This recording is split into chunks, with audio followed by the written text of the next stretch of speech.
I can almost guarantee you've never heard the Trinity explained like this. Listen. Father is called Yahweh God. The Spirit is called Yahweh God. And Jesus is called Yahweh God. There's only one Yahweh. How do we figure this out? So what they do is eventually they come up with this language of being and person. Being describes what you are. Person describes who you are. This chair has being. It's what philosophers call ontological status. But it doesn't have personhood.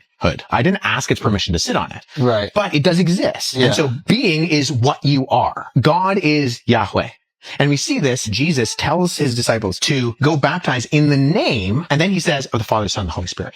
So he says the singular name, but then he describes three persons. And so this is the question the early church is wrestling through when they say, okay, Jesus is given the honors, the attributes, the names, the deeds, and the seat of God. It's an acronym, HANDS. The Spirit is given the honors, the attributes, the names, the deeds, and the seat of God. And the Father is given the honors, the attributes, the names, the deeds, and the seat of God. There's only one God. How do we understand this? Now, the ancient Jews actually already had a concept of this in that they weren't Unitarian fully. God can rule and reign in heaven, and yet the Ark of the Covenant could still have God's presence. Before Sodom and Gomorrah, Abraham is met by three individuals, two that are identified as angels and one that is identified as Yahweh God. The angels go off to Sodom and Gomorrah. Abraham dialogues with Yahweh. Eventually, Abraham leaves, and then in chapter 19, in Genesis 19, says that Yahweh on earth rains fire and brimstone from Yahweh in heaven. Now, you only have one Yahweh, so what's going on there? Well, we would say, within like a Christian framework, this is the pre-incarnate Christ. He is not enfleshed in who Jesus is, but this is the complex unity, and the Jews understand this, and even early on in rabbinical Judaism, there's also this idea of the Shevrot, which are like the presence and spirit of God all throughout the earth. So in that sense, ancient Judaism, sometimes it's called the two powers in heaven. I don't love that kind of articulation, but in academia, that's what it's called. That God is ruling and reigning in heaven and still has a presence on earth. Only one God, but there's something else going on there that maybe we don't fully understand, but that God lives in a set of living, loving relationships. He has existed eternally in relationship and in love. Yeah. But that's what John says in 1 John. God is love. God does not need to create in order to experience anything. Creation is an outpouring of his love. Now, this is different than, say, a Unitarian monotheistic faith like Islam.